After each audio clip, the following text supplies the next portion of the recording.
Ya está la ministra de Seguridad, Sabina Frederick, sumándose aquí al Meet, como estamos transmitiendo por la radio, así que te damos la bienvenida, Sabina, muy buenos días y muchas gracias por un sábado, que no sé si son de descanso para una ministra de Seguridad, pero que estás aquí por la mañana. Hola Cintia, buen día, un gusto. No son de descanso, ni sábados ni domingos, es un continuado. No hay ni un minuto, ¿no? Cuando sos ministra de Seguridad, ¿cómo es? No hay un minuto previsible, eso es lo que pasa, ¿no? Puede estar tranquilo y a los 15 minutos aparece algún problema en algún lugar del amplio espacio de este territorio que es nuestro país, ¿no? Puede ser La Quiaca, puede ser, no sé, Bernardo de Irigoyen en Misiones, puede ser en Santa Cruz, en fin.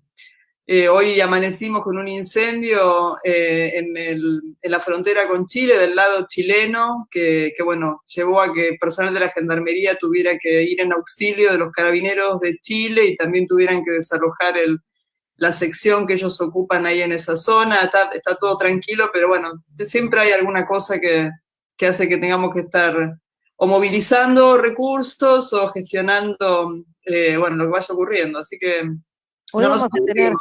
vamos a tener un encuentro un poquito más prolongado de lo habitual en la radio. Quiero que hablemos de la categoría de seguridad e inseguridad, de lo que realmente ocurre en los territorios, del carácter federal, porque nos estás dando cuenta de lo que pasa obviamente en todo el país, pero el porteñocentrismo tiende a decir, bueno, cuando se habla de delitos se habla de lo que ocurre en la ciudad de Buenos Aires, y hay más o menos es solo la ciudad de Buenos Aires. Y también quiero hablar, estaba Daniel Rosso, está aquí Juan Carlos Junio, que hablemos también de esos prejuicios vinculados a funcionarios y funcionarias públicas que vienen de la universidad y que al venir de la universidad no saben nada de lo que pasa en los territorios, ¿no? Sí, hay muchos ejemplos que contradicen, ¿no? Ese estereotipo. Muchos funcionarios que tienen además un doble rol, trabajan en la universidad y también hacen. El propio presidente de la Nación, ¿no? Que ha sido jefe de gabinete y docente toda su vida, inclusive ahora. Pero es cierto que hay trayectorias distintas que por ahí merecen la consideración un poco más pública, ¿no? Yo tuve experiencias de gestión en la universidad, también fuera con Nilda Garré durante 3 años, y realicé muchas investigaciones de alguna manera a pedido y al servicio de problemas de indefinición de políticas públicas, tanto en el ámbito de las Fuerzas Armadas como en el ámbito de las Fuerzas de Seguridad. Así que la investigación que yo realicé, y hay bastante reflexión sobre la cual yo he escrito en algunos libros que están ahí a disposición, que no voy a hacer vender ahora en este espacio, pero donde yo de alguna manera reflexiono sobre cómo la investigación científica en ciencias sociales y en antropología, que es mi especialidad, puede contribuir a reorientar, redefinir o inclusive decir esta política pública no va a tener éxito, ¿no? O esta sí va a tener éxito. Y esa es un poco mi experiencia profesional. Yo me ocupé de la reforma de los oficiales de las Fuerzas Armadas durante la gestión de Garré, y ahí, digamos, esa fue una experiencia de trabajo con las Fuerzas Armadas, con las autoridades educativas de las fuerzas, bueno, hoy se está aplicando, ¿no? Son los planes que hoy están aplicándose. Así que yo creo que hay que darle espacio a distintas trayectorias, no estoy solo reivindicando la mía, hay muchos otros colegas, compañeras que hoy están en la función de gobierno y que han tenido, a veces no tienen, siendo científicos sociales, no han tenido un lugar público destacado, pero no obstante han realmente colaborado como asesores o como funcionarios de tercer o segundo rango en políticas públicas que han sido exitosas, ¿no? Que han tenido consecuencias según lo previsible. ¿Y cómo viviste las descalificaciones? ¿Hay ahí un poco de machismo cuando se dice, no, la ministra no sabe nada? Me parece que hay ignorancia, ¿no? Básicamente ignorancia, y creo que tiene mucho que ver con el hecho de que hay personas públicas que por ser conocidas se cree que son las únicas, digamos, con derecho a saber sobre ciertos temas, y bueno, ese desconocimiento de otras personas en distintos campos, ¿no? Distintos campos lleva al prejuicio, ¿no? El prejuicio en general es producto del desconocimiento o de la negativa a conocer también, ¿no? Eso también pasa. Pero yo también entiendo que uno tiene que mostrar que viniendo de donde viene puede hacer cosas bueno, que no se han hecho, o puede tener miradas que aportan a las políticas de seguridad en este caso, que pueden ser interesantes para replicar o Es un tema muy complejo, muy difícil, el tema de la seguridad de los delitos, sobre todo en contextos de crecimiento de la desigualdad, como nos ha pasado en los 4 años de Macri. Pero bueno, aún así nosotros creemos que se pueden hacer las cosas de una manera que respete las garantías constitucionales y los derechos de todos y todas.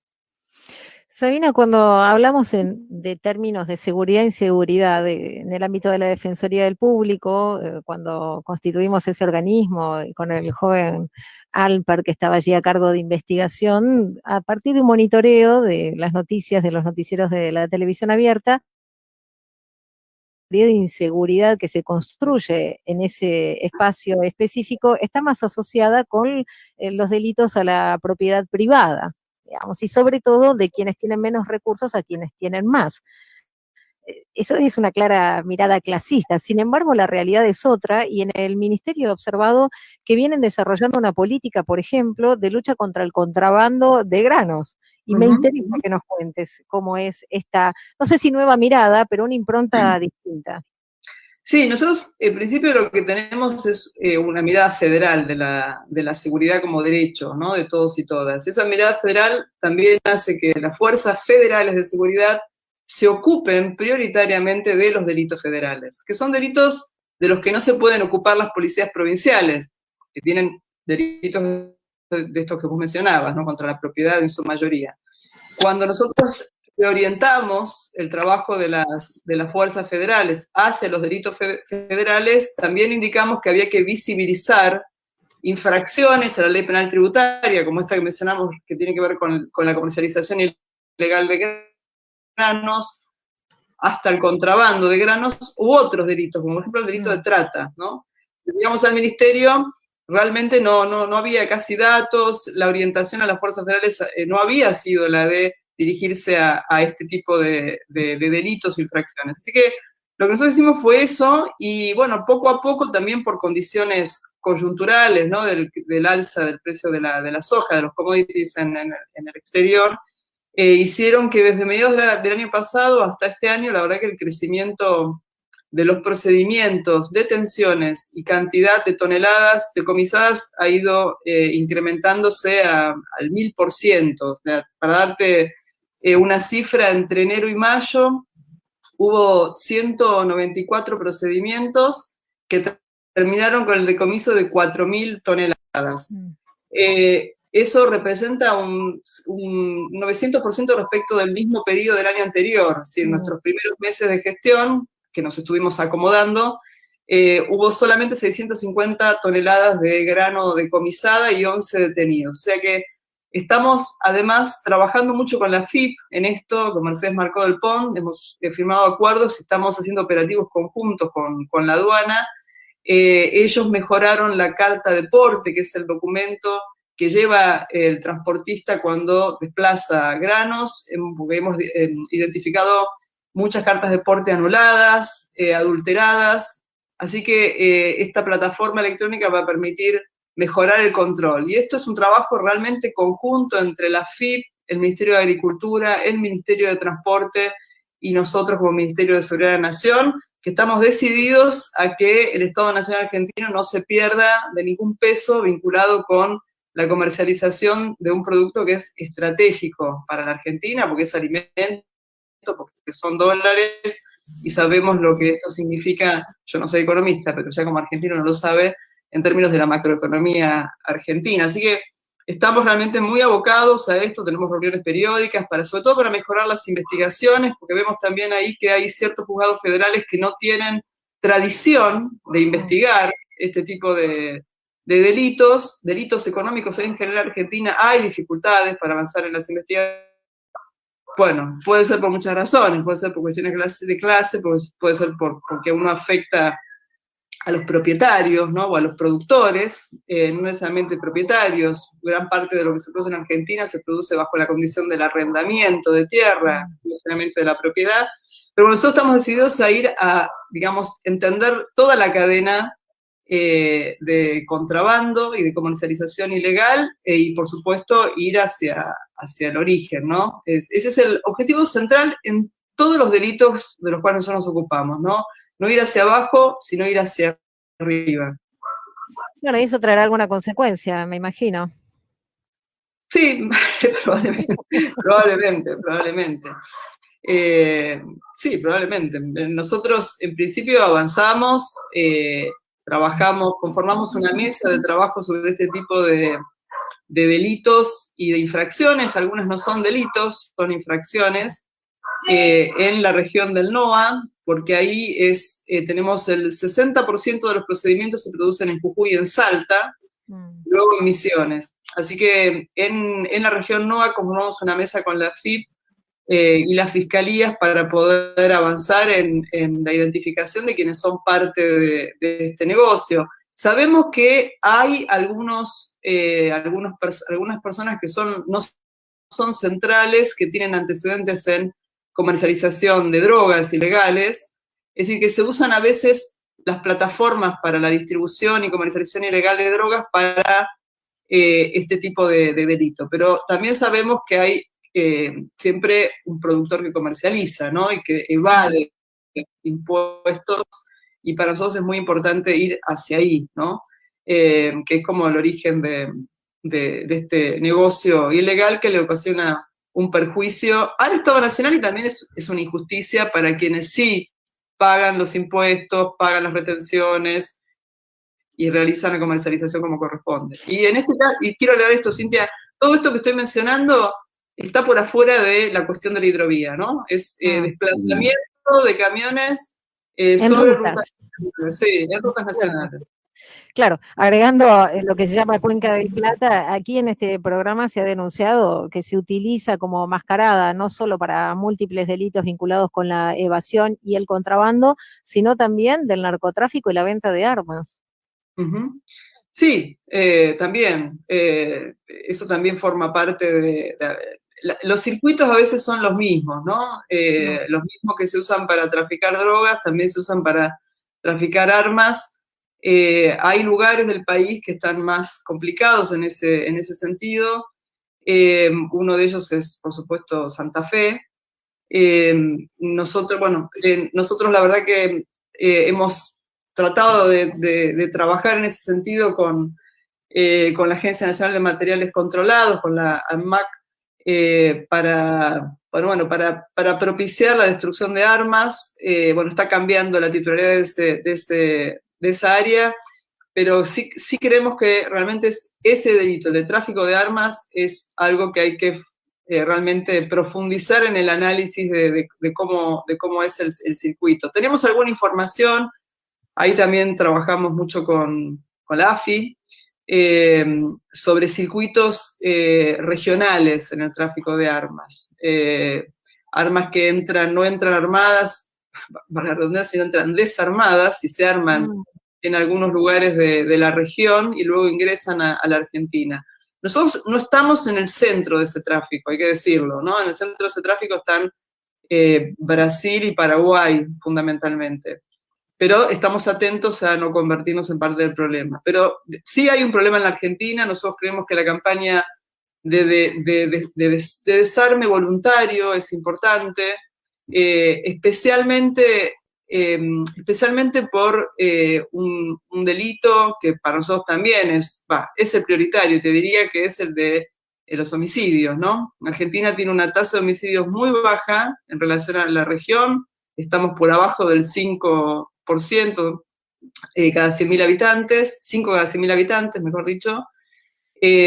Brasil tiene 20 cada 100.000, es decir, y vamos a la baja, y tenemos una serie de políticas orientadas hacia la baja de los homicidios, pero algunas necesitan del trabajo con otras agencias. Y bueno, una es esta política que fue muy importante en el gobierno de Néstor Kirchner, que fue la de la entrega voluntaria de armas. Eso sabemos que desciende muchísimo los homicidios, porque bueno, un arma es un riesgo finalmente, ¿no? Y comunicacionalmente, Sabina, yo creo que lo que falta también es mostrar la destrucción. He presenciado en algún momento destrucción de armas y el Mm. mensaje queda muy claro cuando estás ahí y lo ves, ¿no? Es algo que, bueno, en el último tiempo yo no reconozco haberlo visto, por ejemplo, en la televisión, pero además esa lucha, ¿qué complejidad encierra cuando una de las principales candidatas de la oposición, que es Patricia Bullrich, dice, bueno, que se arme que la gente se arme libremente? Sí, no, bueno, no, nosotros estamos completamente en contra de eso. De hecho, hemos recogido causas penales por oponernos no por oponernos, por presentar una nota. En agosto del año pasado hubo una convocatoria, una movilización, y algunos de los que convocaban en forma anónima, estoy hablando de Bariloche, ¿no? Del conflicto Mascardi. Algunos de los que convocaban esa movilización mostraban videos de fabricación de armas tumberas, ¿no? Y invocaban ir a sacar a la comunidad, a esa comunidad mapuche, a los tiros. Entonces, nosotros del Ministerio presentamos una nota al juzgado para informar sobre esos acontecimientos que, bueno, nos valió algunas causas, algunas denuncias, realmente no fueron causas, denuncias penales. O sea, estamos absolutamente en contra de cualquier invocación a hacer uso de las armas. Sabemos que eso es un riesgo muy grande. Y respecto a lo que vos decías, cuando yo participé de un acto de destrucción de armas que se hizo, habrá sido en septiembre del año pasado, en la zona de Campana, en Siderca. Había ahí 13.000 armas que habían sido, bueno, decomisadas por la mayoría por las fuerzas policiales, y hacía, creo que 3 años que no había ninguna destrucción. Pero yo sí creo, e imagino que el ministro Soria se va a ocupar de acelerar ese proceso, porque como vos decís, es muy ilustrativo de qué es lo que nuestro gobierno cree que debe ocurrir con las armas, que, bueno, no estamos acá en Estados Unidos, sabemos las consecuencias tremendas que eso tiene, y sobre todo cuando esas armas circulan en zonas donde hay necesidades urgentes, y bueno, y terminan en general en homicidios entre personas que se conocen. En la Argentina la mayor parte de los homicidios se producen entre personas conocidas, no en ocasión de robo. Juan Carlos, querías hacer una consulta. Sí, hola Sabina, un gran gusto poder charlar ¿Qué con tal? vos. Mirá, acá ya mencionó la Ciudad Autónoma de Buenos Aires. Bueno, yo soy porteño, y como a todos nos interesa todo nuestro país, pero bueno, también nuestra ciudad. Te quería preguntar cómo ves la seguridad en nuestra ciudad y cómo está la relación del gobierno nacional con un gobierno opositor como es el gobierno porteño en el tema de la seguridad, ¿no?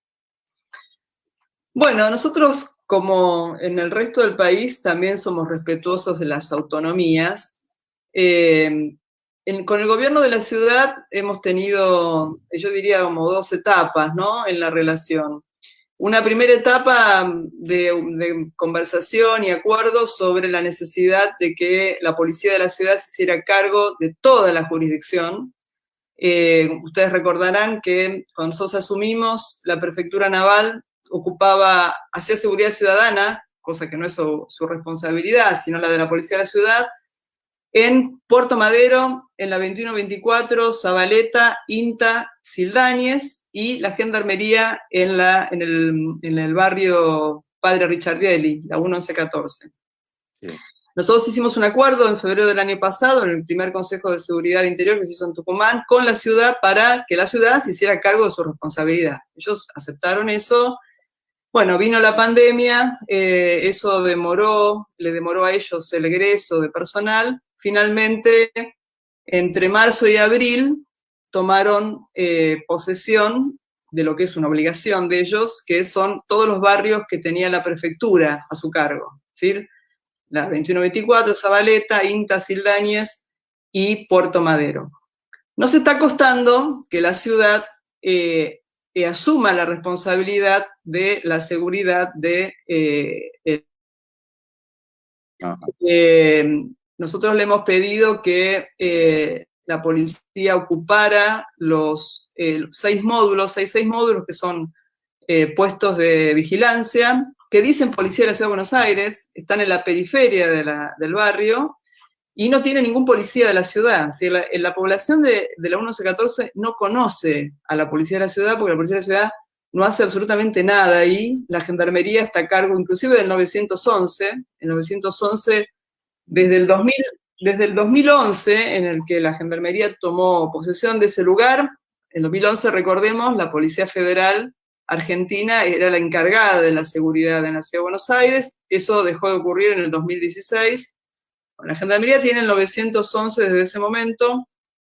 La ciudad solo entra al barrio cuando hay algún hecho que tiene que ver con alguna investigación y nada más. Es decir, la Ciudad de Buenos Aires no se ha hecho responsable en forma completa de la seguridad, y hay, por supuesto, una decisión de no hacerlo en los lugares que son, bueno, sabemos, más segregados de la ciudad, ¿no? Esos son los barrios que tienen más carencias, porque no solo no hay policía, no hay nada más, o sea, no hay tampoco presencia de otras agencias del gobierno de la ciudad. Nosotros durante la pandemia tuvimos que resolver, por ejemplo, cuestiones de higiene, de cuidado, a través de nuestra área de prevención del delito, que son operadores que tienen mucha experiencia de trabajo en los territorios, para colaborar con la tarea de la Gendarmería, para que la Gendarmería no sea la única presencia del Estado dentro del barrio, también en articulación con algunos sacerdotes que trabajan ahí.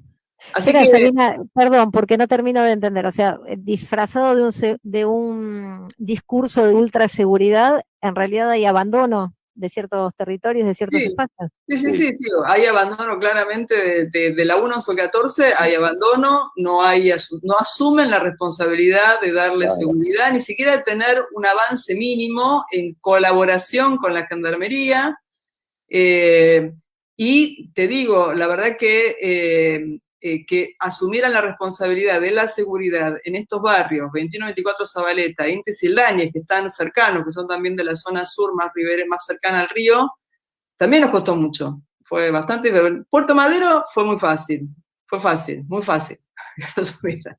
Pero todo el resto de los barrios no, y bueno, y queda que nosotros la verdad que necesitamos que ellos asuman de a poco su responsabilidad, si no la pueden asumir en forma inmediata, que es lo que en realidad corresponde, ¿no? Entonces te voy a trasladar la pregunta de un oyente. Acá participa mucho en nuestro programa, lo que llamamos como la oyentada, porque Adriana Gurskis te está preguntando ¿a qué se dedicaban en el ámbito de la seguridad en el gobierno anterior?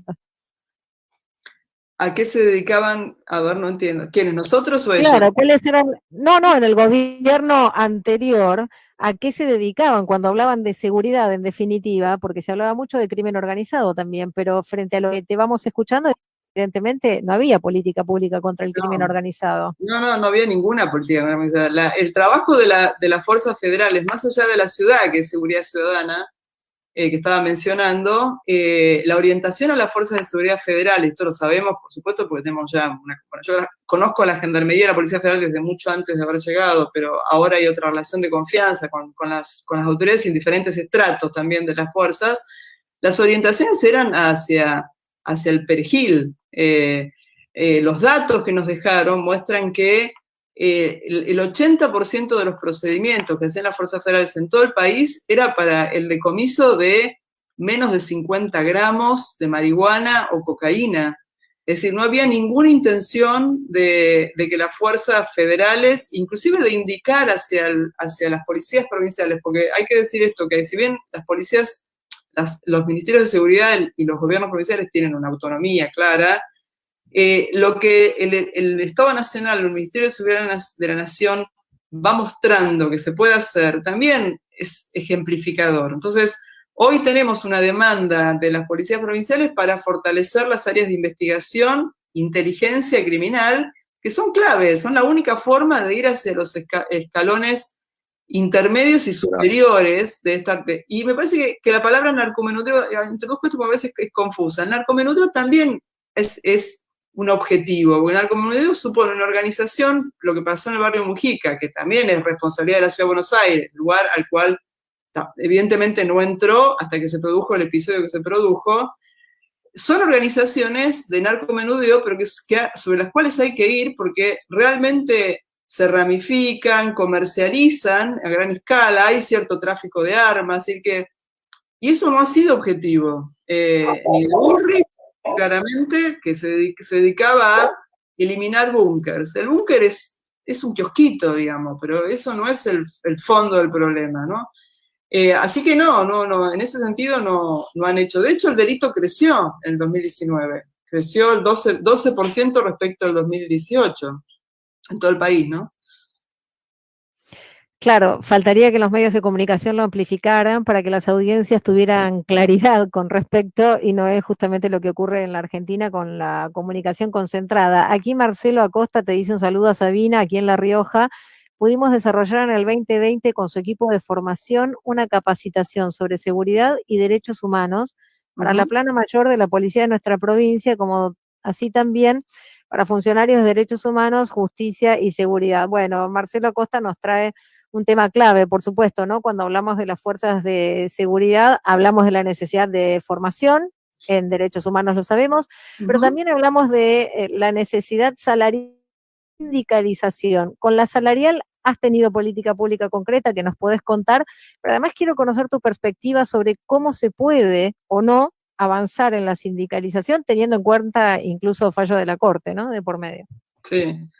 Sí, nosotros tenemos una política de bienestar hacia las fuerzas que es muy pronunciada, y eso es resultado de haberlos estudiado durante muchos años y de ver algunas carencias que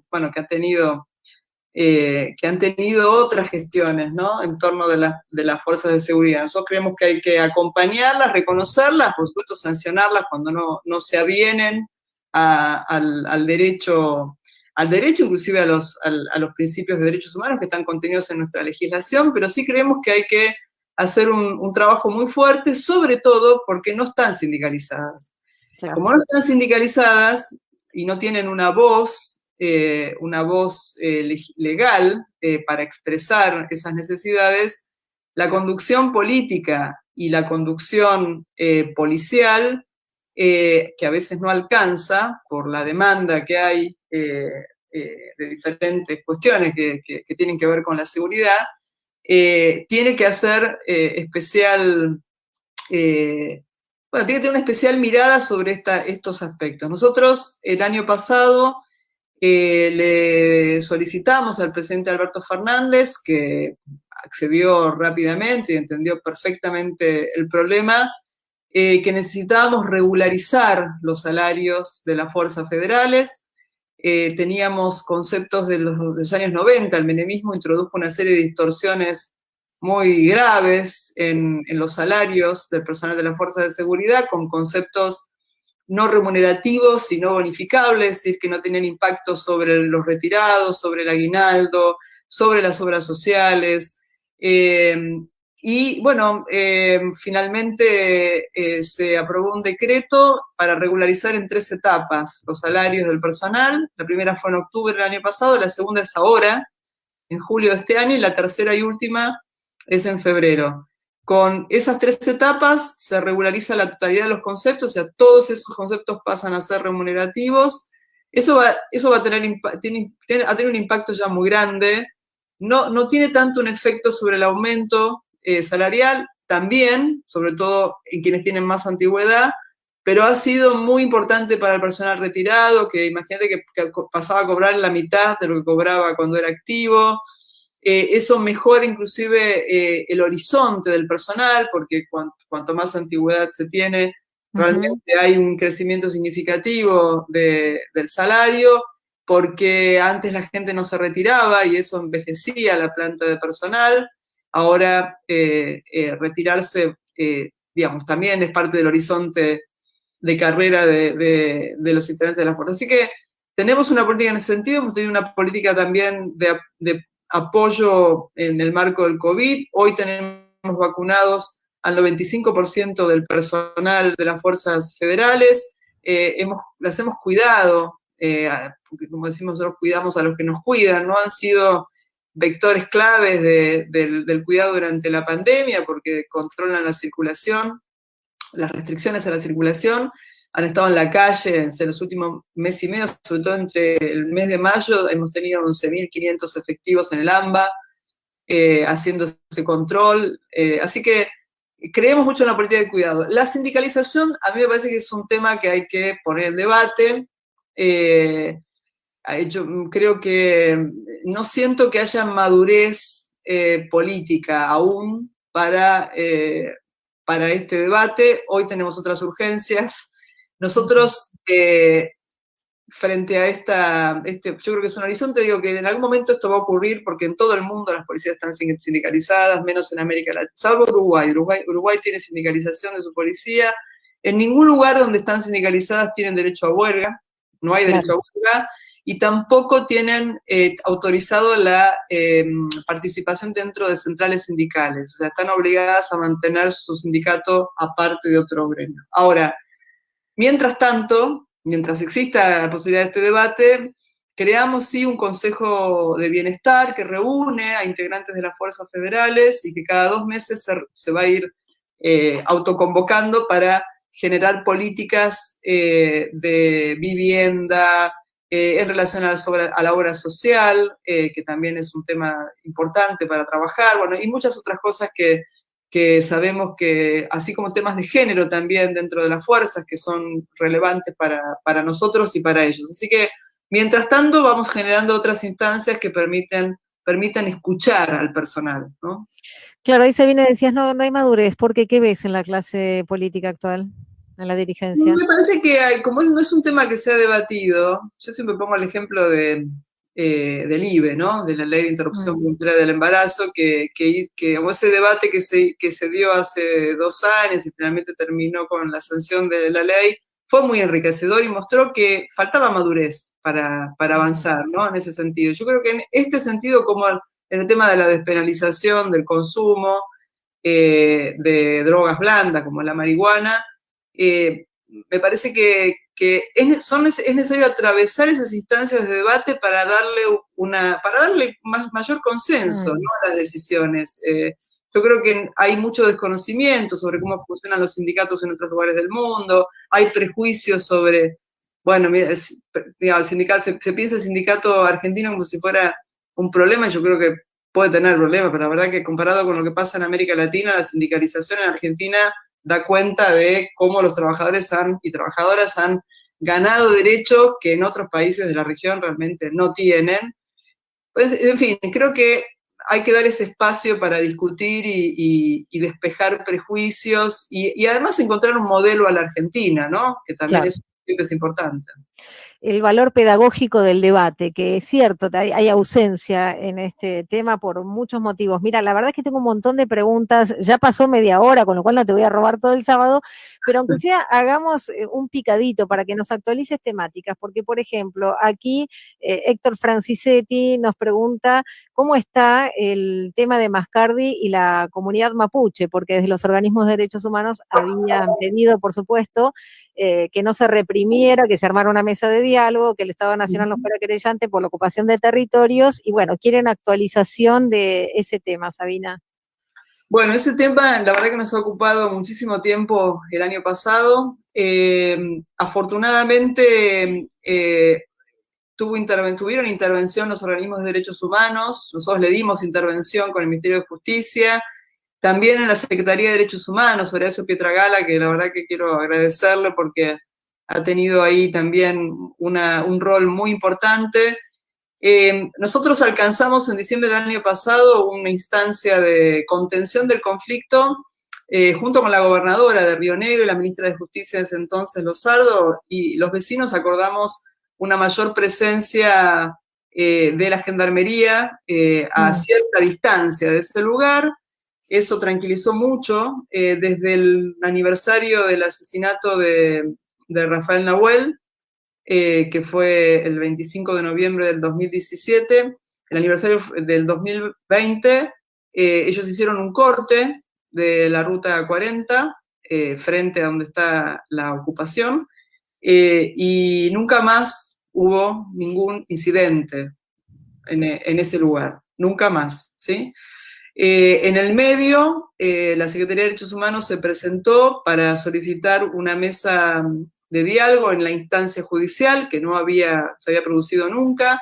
Se dio parcialmente lugar en uno de los predios, un predio de una asociación Gas del Estado, que hoy ya ha dejado de ser parte de esa asociación, hoy es propiedad del Ministerio de Economía de la Nación, con lo cual el Estado Nacional es el propietario de prácticamente todo lo que ocupa la comunidad Huincul-Lapken.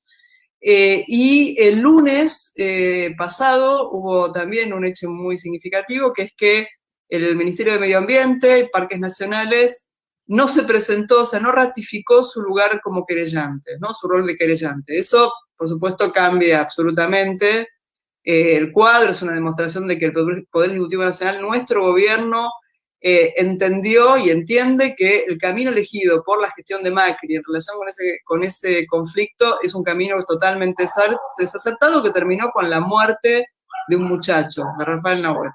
Así que hoy la situación está, yo diría que muchísimo mejor que cuando nosotros llegamos al gobierno, y va en esta dirección, ¿no? En la dirección de que, además hay también algunas sentencias judiciales que también acompañan la decisión del Poder Ejecutivo Nacional, que es que esto se resuelve a través del diálogo. No hay otra forma de resolver este conflicto. Y se está viendo que la comunidad puede ser pacífica, todo depende de cómo se la trate, ¿no? También hay una decisión que tomó, que quiero destacar, la gobernadora de la provincia de Río Negro, en octubre del año pasado, que decidió sacar todo el personal de la policía de Río Negro que estaba en esa zona. Bueno, a partir de ese momento no hubo más hechos de vandalismo en el lugar, ¿no? Entonces, bueno, todo ha contribuido, ahí el presidente, la verdad que también ha tenido un rol central porque tomó ese camino y bueno, y hoy las cosas están bastante mejores, ¿no? Claro, en lo que nos estás diciendo se aporta tranquilidad en un punto, que es esto que vos decís, bueno, la comunidad es pacífica, depende cómo se la trate, pero de intranquilidad en el otro, porque cuando se retiró, aparte de la fuerza policial, y cuando se alejó a Gendarmería, se pacificó. Sí, hoy hay cámaras, hay otra... Es un problemón eso, Sabina. No, pero no es que nosotros la retiramos, o sea, mi decisión fue no provocar, nosotros no queremos provocar, entonces la Gendarmería va a estar a cierta distancia, cerca pero a cierta distancia, y la policía de Río Negro, que se ocupa de la seguridad ciudadana en el lugar, trabaja con cámaras de seguridad que se instalaron también a partir de enero.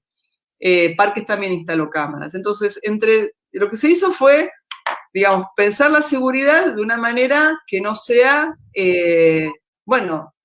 insisto, provocar y poner, introducir tensiones con la comunidad, ¿no? Con la historia que hay, porque, insisto, ahí mataron a un joven, ¿no? Una intervención desacertada de las fuerzas federales, un desalojo mal hecho. La Policía Federal hizo un desalojo que no desalojó no desalojó a los que estaban ocupando, y después la intervención del Grupo Albatros terminó la muerte de una persona. Bueno, nosotros no vamos a hacer eso, no creemos que esa sea la manera de resolver problemas, porque el derecho a la vida es prioritario, ¿no? Es prioritario, así que vamos por otros caminos que creemos que son, bueno, no es que creemos solamente, nos va mostrando que tienen otras consecuencias, ¿no? Que son más favorables para la convivencia pacífica. Bueno, inevitable, por supuesto, traer a la memoria la situación vivida por Santiago Maldonado, y un oyente también pregunta, ¿qué pasó con la intervención del ministerio respecto al caso? Bueno, nosotros ahí lo que hicimos, que también es muy interesante porque hubo una operación el día que se cumplió el aniversario en nuestra gestión de la muerte de Santiago Maldonado, 1 de agosto del año pasado, nosotros informamos que se había completado una actuación interna que ordené a la Gendarmería, que es la de revisar el operativo, fue la de revisar ese operativo. La propia Gendarmería en esa investigación interna muestra que fue un operativo que se hizo contra los protocolos y los procedimientos que regulan la actuación de la Gendarmería, por múltiples razones, muchas de las cuales nosotros ya teníamos información, pero que no viene al caso. A partir de ese informe, nosotros presentamos una denuncia penal contra Nocetti por haber estado en ese operativo absolutamente por fuera de los protocolos y de las normas, que terminó con la muerte de Santiago Maldonado, y contra el jefe de la Gendarmería de ese momento. Bueno, ese día, que fue el 1 de agosto, hubo una operación contra mí, que cabe recordarla, horrible. Recortaron una entrevista que me habían hecho en una organización norteamericana, en fin, fue una cosa tremenda que opacó durante toda esa semana el resultado de ese trabajo.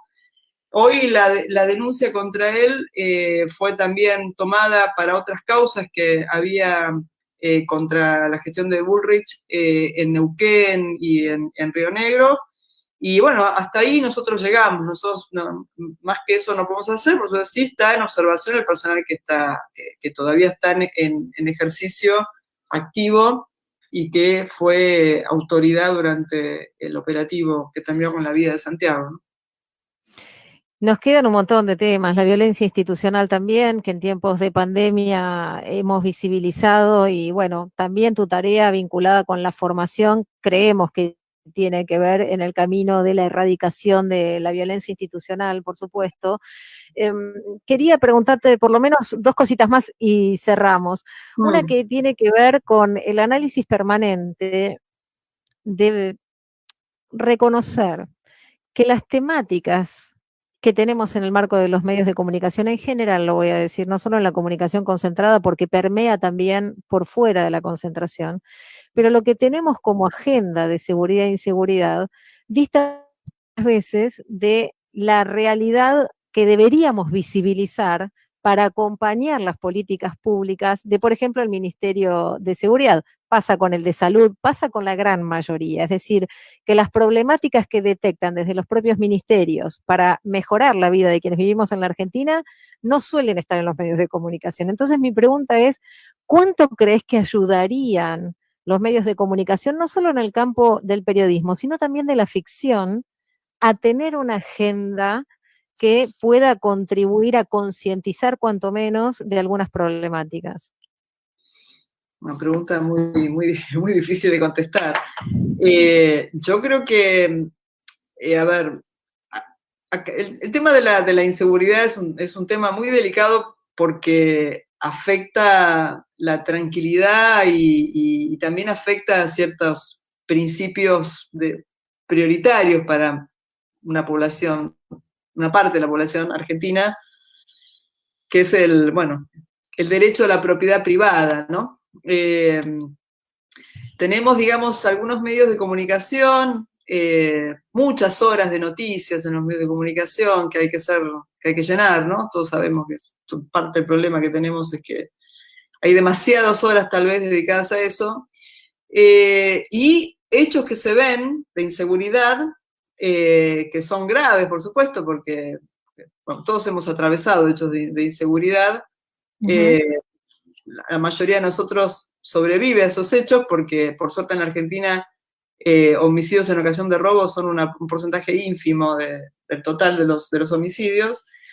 Y me parece que sería muy importante que los medios de comunicación enfatizaran esta dimensión, ¿no?, que nosotros estamos tratando de poner de relieve. Primero es que la seguridad es un derecho de todos y todas, ¿no? No es el derecho solo de quienes tienen propiedades para defender, o posesiones para defender. Es un derecho de todos, de los trabajadores que salen de su casa y que van a tomar un colectivo, que vuelven a altas horas de la noche. Es un derecho de todos y todas. Que por supuesto que la seguridad es mucho más que ser o no víctima de un delito. Hay una seguridad social que hay que garantizarle a la población. Como decíamos, estuvimos en Tucumán esta semana que pasó y decíamos con Mansur, bueno, acá la principal política de seguridad es la reducción de la desigualdad. En contextos de creciente desigualdad es muy complejo, ¿no?, abordar nos serviría, decía Cintia, que se mostrara un poco más esa dimensión del problema más global, ¿no? Estar mucho más menos concentrados en la sobreactuación de algunos procedimientos y más en el fondo, ¿no? Es decir, qué sé yo, hemos desarticulado organizaciones que se dedican a las entraderas en la zona de Escobar. Y eso pasa desapercibido como si no fuera algo relevante. U organizaciones que están dedicadas a la comercialización de cocaína, ¿no? En el Gran Buenos Aires y en Santa Fe. Y son noticias que expiran en 24 horas, ¿no? A las que no se le dedica la atención que corresponde. Y por ahí hechos que son muy graves, como aquel hecho de ese señor que terminó, después de un episodio de un robo, aparentemente terminó matando al supuesto delincuente, ocupan horas y semanas en donde se intenta defender una legítima defensa que está por afuera del Código Penal. Entonces, me parece que hay un desbalance muy grande en lo que significa la seguridad en la Argentina, que, bueno, sería, yo siempre digo, sería importante primero apuntar a estas cuestiones que hacen más a la complejidad del delito, a los recursos tecnológicos, a la cantidad de hechos que se esclarecen, que por ahí en el momento que se esclareció deja de ser importante. Es importante el espectáculo de la sangre, persona que le ocurrió, pero la verdad que no refleja lo que le ocurre a la inmensa mayoría de la gente que camina por la calle y no sufre ningún hecho, ¿no?, de robo. Entonces me parece que sería importante eso, sé que es muy, muy difícil modificarlo. Si uno ve la televisión de otras partes del mundo, por ahí no encuentra lo que ocurre acá, ¿no?, con el modo en que se trata el tema de la inseguridad. Y bueno, y también me parece que sería muy, pero muy importante la comparación con otros países de la región, ¿no? Hay una tendencia, hace poco leí un libro de un colega, hay una tendencia a subsumir a la Argentina en la problemática de los carteles de la droga, ¿no? Y uno lee autores con conocimiento del problema, por ejemplo, del tráfico de droga en México, que dicen, pero acá tampoco hay carteles. Los cárteles, ¿no? Hay Oswald Zavala, lo recomiendo, un autor mexicano que vive en Estados Unidos, diga, los cárteles no existen como grupos mafiosos cerrados, sino que existen en una relación con el Estado, con algunos funcionarios de Estado, con algunas agencias del Estado, a veces locales. Entonces, hay como una banalización del tema criminal, una generalización de la cuestión criminal. Mucha está basada en la ficción. Hay ficciones que contribuyen a una mirada estereotipada que ni siquiera se corresponde con lo que pasa lo que pasa realmente en Brasil o en Colombia, y muchísimo menos con lo que pasa en Argentina, ¿no? Entonces yo creo que esa es una cuestión nuevamente, para introducir en el debate y enriquecer un poco más y tener una mirada sobre la Argentina que esté corrida de la agenda de una agenda a veces diría norteamericana o global, también europea, ¿no?, que tiende a pensarnos a nosotros como si fuéramos lo que no somos, ¿no? No quiero compararme con ningún lugar del mundo, realmente lo que no somos, y a tirarnos políticas hacia la inseguridad que no tienen nada que ver con nosotros, que son ineficaces, inclusive en el resto del mundo. Una es la guerra contra la droga. Miraba el otro día, muy poquito, porque la verdad cuando hago zapping del prime time me termino yendo de la televisión abierta por lo que supone, lo entrevistaban a Bernie y la última pregunta para apurarlo fue, ¿a quién elegirías de ministra, Patricia Bullrich o a Sabina Frederick? Y dijo, a ninguna de los dos. Bueno, ahora en la lógica te reís. En la lógica de ese periodismo yo te tendría que preguntar si vos elegirías a Bernie de ministro de Seguridad, pero no voy a hacer eso. Muy bien, Cintia, muy bien. bien. No voy a hacer eso, al contrario, te voy a preguntar si te agota o cuál es tu perspectiva de este antagonismo que se quiere crear entre Bernie y entre vos, como si fuera esto excluyente o incluso no podría o pudiera haber paradigmas, miradas distintas de la ejecución del camino de la acción política en el campo de la seguridad y hasta complementarias tal vez.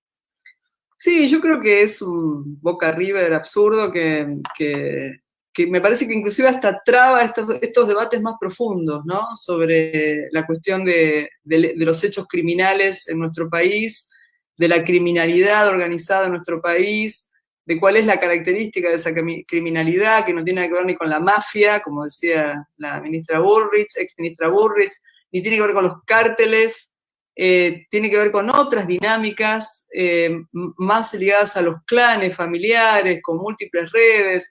En fin, yo creo que ese antagonismo nos saca de debates muy importantes que hay que dar en la Argentina para construir una agenda nuestra, ¿no? Una agenda que tome del resto del mundo elementos que son importantes. Estados Unidos tiene mucho para ofrecernos, Francia, qué sé yo, Alemania, hay muchos países, inclusive México, tiene cosas para ofrecer, nosotros también tenemos cosas para mostrarle al mundo, pero dejar de comprar paquetes cerrados de políticas enlatadas que no ayudan a mejorar la calidad de la vida de la gente que vive en este país y a, bueno, eso, resolver los problemas a nuestros compatriotas, que es el objetivo de nuestro trabajo. Yo la verdad es que te agradezco un montón, Sabina, me re que te pasé, te pido disculpas a vos, a Juan Carlos, a la audiencia, no, porque seguro que está acompañando esta entrevista. Y si yo tuviera que cerrar entonces con una agenda de política criminal frente a las problemáticas de la Argentina, ¿cómo la jerarquizo? Los tres temas centrales, entonces, como problemas de nuestro país en materia de criminalidad.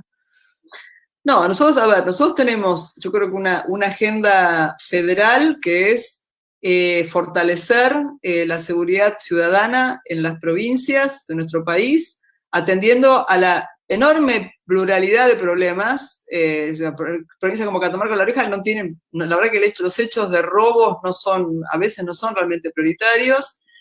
Es decir, uno es fortalecer las agendas de la seguridad ciudadana en las provincias, yendo hacia, insisto, los diagnósticos que ellos mismos traen y compartiendo diagnósticos con ellos. Y la otra es una agenda contra los delitos federales, que son el delito de narcotráfico, el delito de contrabando, el delito de trata de personas, los delitos contra el tráfico de especies, también, que es un delito importante en nuestro país, y en ese terreno ir hacia una profundización de las investigaciones criminales junto con la justicia, que es la que orienta las investigaciones, darle más herramientas a las fuerzas federales para que también ejerzan un cierto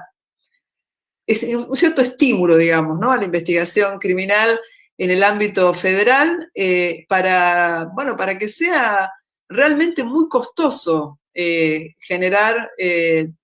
producir delitos o traficar o comercializar en forma ilegal en nuestro país. Entonces, ese es el objetivo, es desalentar, ¿no? el delito. Te agradecemos un montón y te regalamos un poquito de música de Serrat que elegiste. Cualquiera, ¿no? Dijiste, cualquier tema de Serrat. Me encanta Serrat, me encanta.